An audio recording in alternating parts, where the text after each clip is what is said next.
Urban Meyer had some thoughts around Ohio State and their roster this upcoming season. Urban Meyer obviously been a head coach at Ohio State, won a national title at Ohio State, one of the best head coaches to come through Ohio State. He knows ball. I hate that phrase on the internet. You know ball, you don't know ball. It is what it is. I think that's kind of a social media deal. Urban Meyer, though, for the record, he does know ball. He had this to say about Ohio State and what they're looking like this upcoming season. But as of now, this is one of the most talented rosters in the last decade, maybe ever. I mean, that's a big statement. They got to play, but you look at the quality of athlete at every position, I've never seen anything like it. So Urban Meyer's saying that the most talented potentially ever that they've had at Ohio State. One, I don't think he's saying that lightly. Two, I think he's got a pretty good reference point for what talented rosters look like. I mentioned he's won national championships before. He's won national championships at Ohio State before.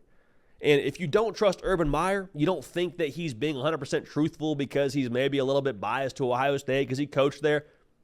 You're entitled to your opinion. I would disagree with you because what our eyes tell us, based on what they have on paper right now, it's tough to argue with. Like, you look up and down this roster, I don't see a lot of weaknesses. The defense, you bring back pretty much everyone from last year's unit. It's top 5 in the country, give or take. You add in Caleb Downs. I think you upgrade at quarterback in Will Howard. How much of an upgrade remains to be seen, but I'm gonna die on this hill going into the season. I think he's an upgrade. I think he's good enough to get what you need done at Ohio State. I think you got the best backfield in America. Quinshawn Judkins from Ole Miss, Trevian Henderson. You know what he is at Ohio State? 2,000-yard backs when they're healthy. You got the best wide receiver room in America. Hat tip Jesse Simonton, here at On 3. The offensive line, is it a strength? Hard to say it's a strength right now. Is it a weakness? I think that is very much so unfair if you're going to call it a weakness. I would not say that's the case at all. So you look down, all these different boxes for Ohio State, you keep checking them off, and you're like, okay, let's roll now. We got everything we need, and that's the case. You do have everything you need, but here's the thing. Uncle Ben from Spider-Man, one of the all-timers, when he looks Peter Parker in the eyes and he says, Peter, with great power comes great responsibility.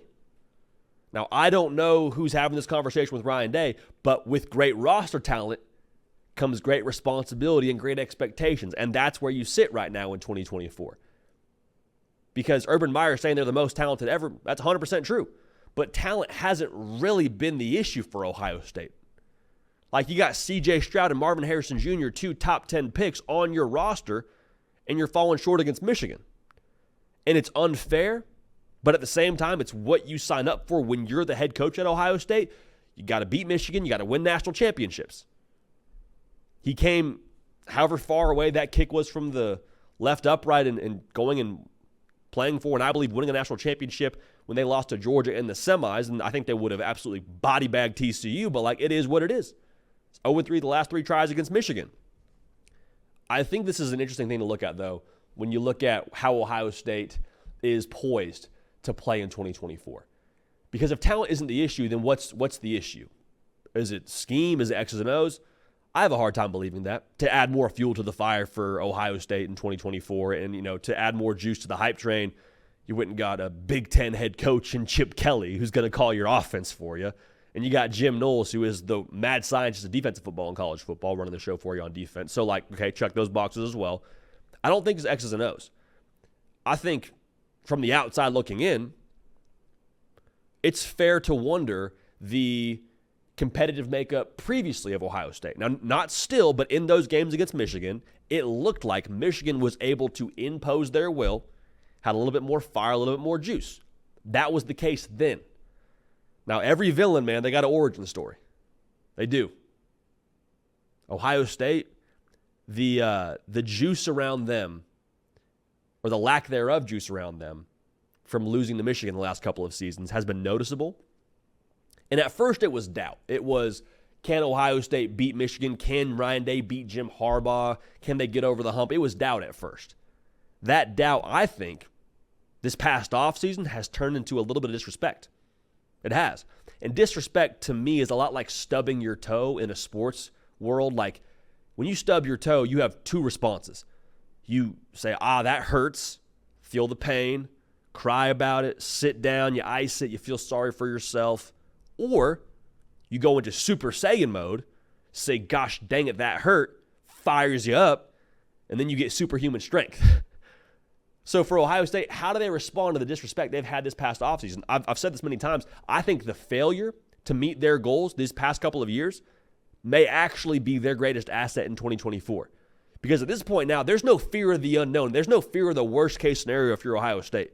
You've experienced now. In real time, you've experienced it. Can you dust yourself off and use that to push you forward to go accomplish your goals? Because nothing internally, nothing on paper for Ohio State is going to keep them from winning it all. Definitely nothing going to keep them from beating Michigan with the way that Michigan is set up in 2024. That's not a prediction. That's just a matter of fact. I love the sense of urgency from Ryan Day. Talking about the whole response to stubbing your toe. Does it fire up and make you go get after it, or does it kind of make you feel sorry for yourself? I've seen it fire Ryan Day up to this point. Like, he has not sat back and said, well, our roster is still really good. Well, we still bring our quarterback back in Kyle McCord. Let's give it another year. Let's let it bake a little bit, and we'll see where we are. There was none of that from him. He's like, hey, I got to get better. Chip Kelly, you call the plays. Hey, we get better on defense. Caleb Downs, you come be safety for us. Hey, we got to get better at quarterback. Will Howard, come run the show for us. Quinshon Judkins, let's get better in the backfield. Like, there was nothing that was pushing Ryan Day on paper on this roster that was like a gaping hole and need for them to fill with what they've done from what they've acquired through the portal at the running back position, what I just mentioned on defense, the coaching moves. It has all been Ryan Day self-assessing, understanding the standard, pushing forward, and saying, we got to be better. This is not okay. We got to be better. So is this the year? Not sure. I think they have all the makings to do it for the exact same reason that Urban Meyer just said. This is the most talented team Ohio State, in recent memory at least, has ever had. More than that national title team that Urban Meyer coached. More than that team with C.J. Stroud and Marvin Harrison Jr. Talent hasn't been the issue, though.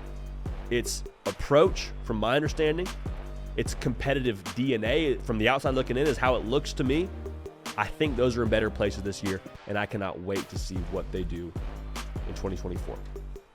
Hey y'all, thanks so much for watching. Subscribe to the channel here to make sure you don't miss an episode of The Hard Count. Also be sure to check out other videos on the On3 YouTube channel.